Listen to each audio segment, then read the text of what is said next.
The UAE is now entering the second week of a conflict it did not initiate, facing daily attacks while trying to stop the crisis from spiralling into a wider regional war.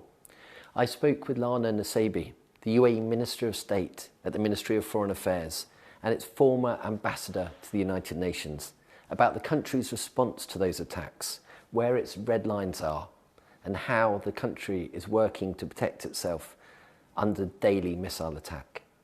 We've had an incredibly challenging 14 days. We're 2 weeks into this conflict that, as you said, we did not want to be drawn into. In fact, we were very engaged in diplomatic efforts prior to this escalation to try and avoid a conflict in the region. But now that it has happened, I think the UAE has demonstrated 2 or 3 things. First of all, that it prioritizes the protection, the security and the well-being of its resident and Emirati population. Second, you've seen that our economy is very resilient. So people are back at work.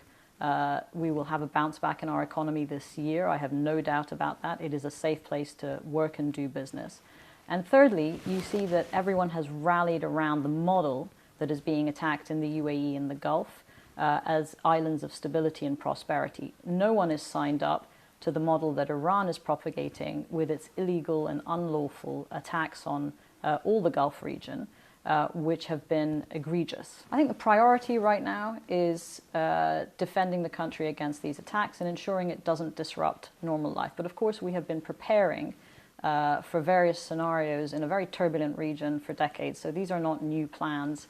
We have had contingency plans in place since prior to this point. In terms of Europe and the partners that are helping, without compromising national security or elements like that, how are you protecting the nation and how are the international partners involved? I think they're coming in because they recognize that UAE interests are in fact global interests. They're, of course, the wider regional stability of Europe and the Eastern Mediterranean is incredibly important.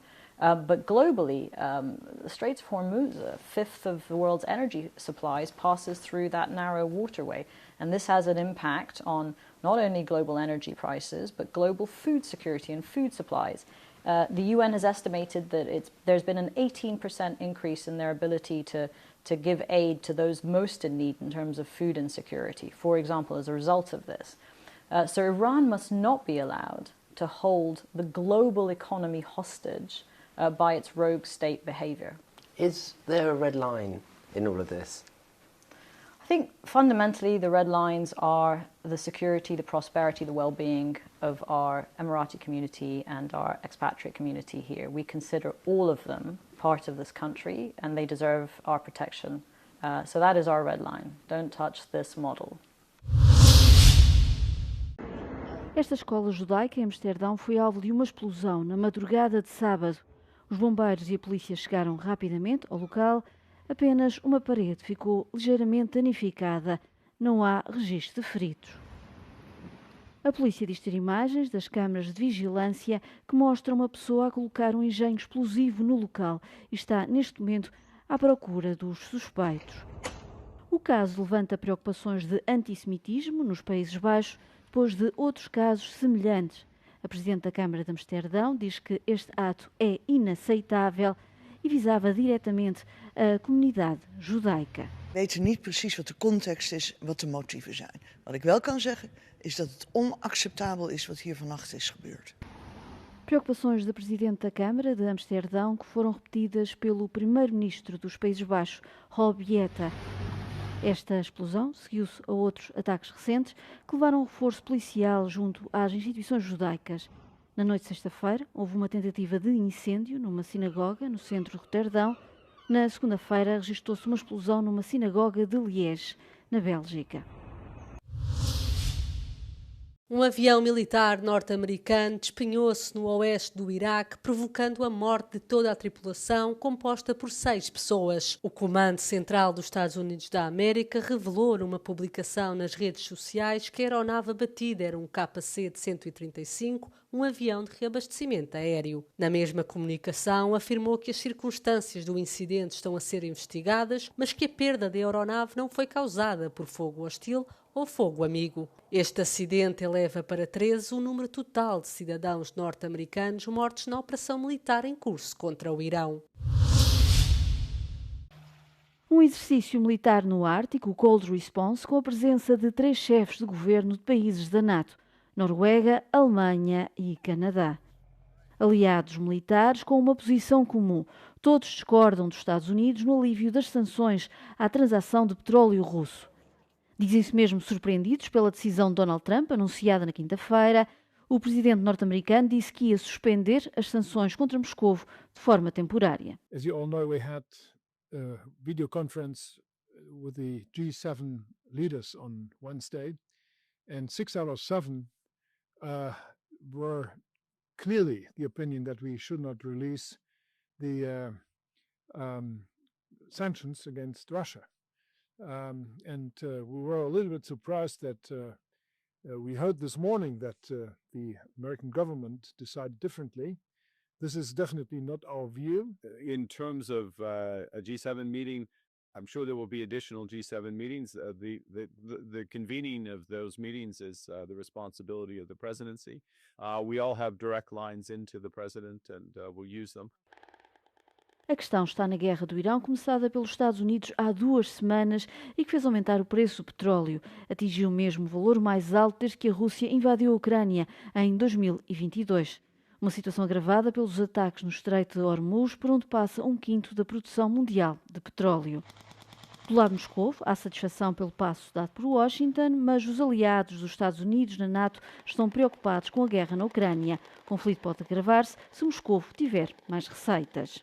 How worried are you about the impact of Donald Trump's decision to allow Russia earn millions of dollars in oil revenue, the impact that's going to have on Ukraine and also for NATO security, now that it has so much more money? Very much concerned. I mean, the only thing at the end to really force Putin at the negotiation table is to make clear that his revenues out of export of oil and gas will find an end. And this is the opposite of that. For that, it's just a real disadvantage to be diplomatic for Ukraine. Well, as we heard there from all 3 leaders, they fundamentally disagree with Donald Trump's decision to allow Russia to earn millions, potentially billions of dollars from oil revenue. They say they're going to lobby him to try to get him to change his mind. It's not clear if that's going to happen. But the wider question, of course, is the impact that this is going to have on the war in Ukraine and wider NATO security. Shona Murray, Euronews, Bardufoss, Norway. O Exército Popular da Coreia efetuou no fim de semana uma demonstração de fogo na parte ocidental do país, com 12 lançadores múltiplos de foguetes de ultraprecisão de 600 milímetros. Este exercício militar foi supervisionado pelo líder supremo da Coreia do Norte, Kim Jong-un, e pela filha. Os foguetes atingiram um alvo marítimo localizado a mais de 360 km de distância no Mar do Leste. O lançamento ocorreu enquanto a Coreia do Sul e os Estados Unidos realizavam os seus exercícios militares conjuntos anuais.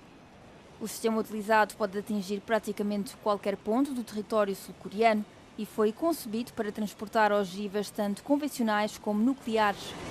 Kim advertiu que nenhuma infraestrutura militar inimiga sobreviveria ao seu uso. O líder norte-coreano descreveu o exercício como de rotina e anunciou que vai acontecer mais vezes, embora o tenha enquadrado como um meio de dissuasão e não como uma ferramenta ofensiva. Está em curso uma etapa histórica para a Grécia no setor espacial. Um cientista grego vai integrar o programa de formação de astronautas da Agência Espacial Europeia. Adrianos Golemis atravessou o limiar do Centro Europeu de Astronautas em Colónia após um processo de seleção muito exigente, durante o qual se destacou entre mais de 22 mil candidatos.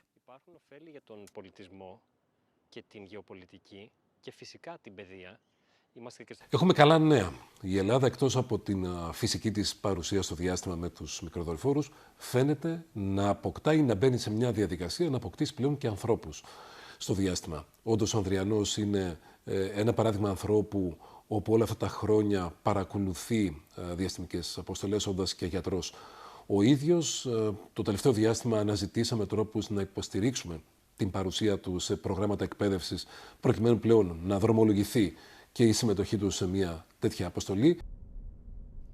O ministro grego da Governação Digital referiu que este passo pode inspirar a nova geração.